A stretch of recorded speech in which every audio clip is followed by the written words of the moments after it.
Consumer awakening mission में आपका स्वागत है।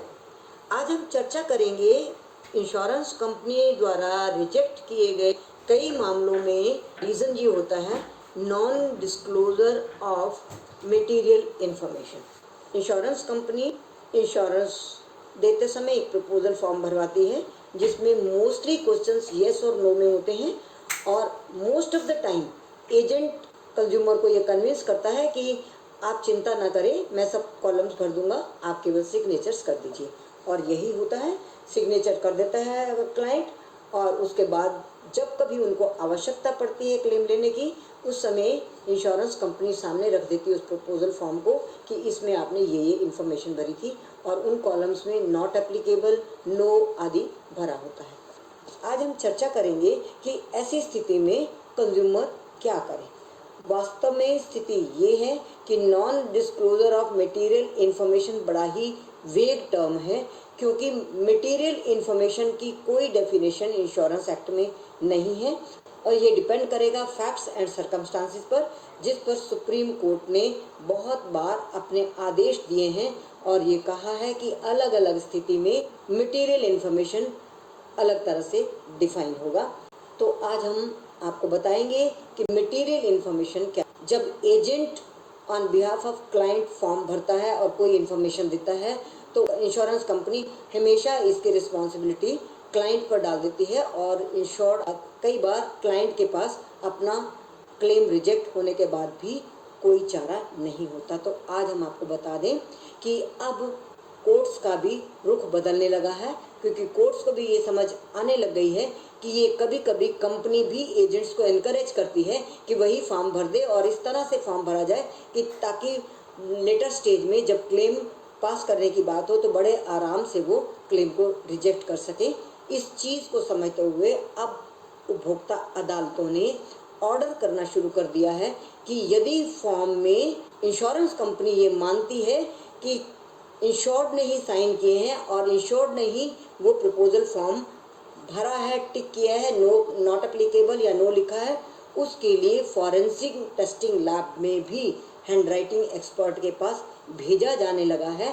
आपके साथ यदि कभी ऐसा होता है तो आप भी इंसिस्ट कीजिए कोर्ट के सामने और कोर्ट को रिक्वेस्ट कीजिए कि ये हमने नहीं लिखा है, ये एजेंट ने लिखा है, इसलिए ये एलिगेशंस हमारे ऊपर नहीं लगने चाहिए कि हमने कोई मटेरियल इन्फॉर्मेशन छुपाई है। इसके लिए फॉरेंसिक लैब को आप अपने वो दस्तावेज भेजने के लिए कहें, पहली बात। दूसरी बात, मटेरियल इन्फॉर्मेशन क्या होगी। मटेरियल इन्फॉर्मेशन के लिए सुप्रीम कोर्ट ने अपने आदेशों में बड़ा स्पष्ट लिखा है। पहली बात, कोई इन्फॉर्मेशन छुपाई गई हो ये फैक्ट होना चाहिए। दूसरी बात, जो इन्फॉर्मेशन छिपाई गई हो वो इतनी इम्पोर्टेंट हो कि यदि इंश्योरेंस कंपनी को वो पता होती तो इंश्योरेंस कंपनी इंश्योरेंस इशू ना करती। और तीसरी बात, जो इन्फॉर्मेशन इंश्योरेंस कंपनी मान रही है कि इंश्योर्ड को थी और उसने छुपाई थी, तो क्या वो इन्फॉर्मेशन सच में इंश्योर्ड को थी। क्योंकि कई बार क्या होता है, कई सिम्टम्स एक बीमारी के होते हैं और लेमैन की तरह से इंश्योर्ड को नहीं पता होता कि ये क्या होगा। वो यदि इन्फॉर्मेशन जानता ही नहीं, उसने कभी चेक ही नहीं कराया, कभी डॉक्टर से दवाई ही नहीं ली और वो परसिस्ट करती है चीज़, तो उसकी जानकारी यदि इंश्योर्ड को नहीं है तो उसको जानकारी होना नहीं माना जाएगा। हम आते हैं दूसरे पॉइंट पे जो बहुत महत्वपूर्ण है कि मटेरियल फैक्ट, मटेरियल इन्फॉर्मेशन जिसका प्रभाव पड़ता हो इंश्योरेंस कंपनी पे। तो कुछ चीज़ें ऐसी होती हैं, जैसे मान लीजिए किसी व्यक्ति की डेथ होती है हार्ट अटैक से, पर उसको प्रॉब्लम थी जुकाम खांसी की जो उसने छुपाई नहीं। अब जुकाम खांसी का हार्ट अटैक से कोई संबंध नहीं है तो ये मटेरियल फैक्ट नहीं होगा।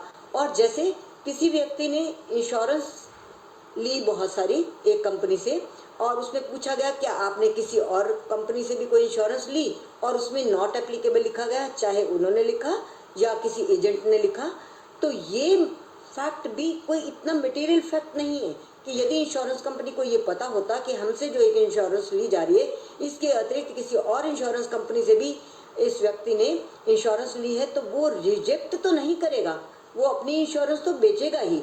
तो ये मटेरियल फैक्ट नहीं है जिसके आधार पर इंश्योरेंस कंपनीज लगातार क्लेम रिजेक्ट कर रही हैं। तो यदि आपके साथ ऐसा होता है तो आप जांच लीजिए, मटेरियल इंफॉर्मेशन किसे कहेंगे, इसको समझने की बहुत आवश्यकता है।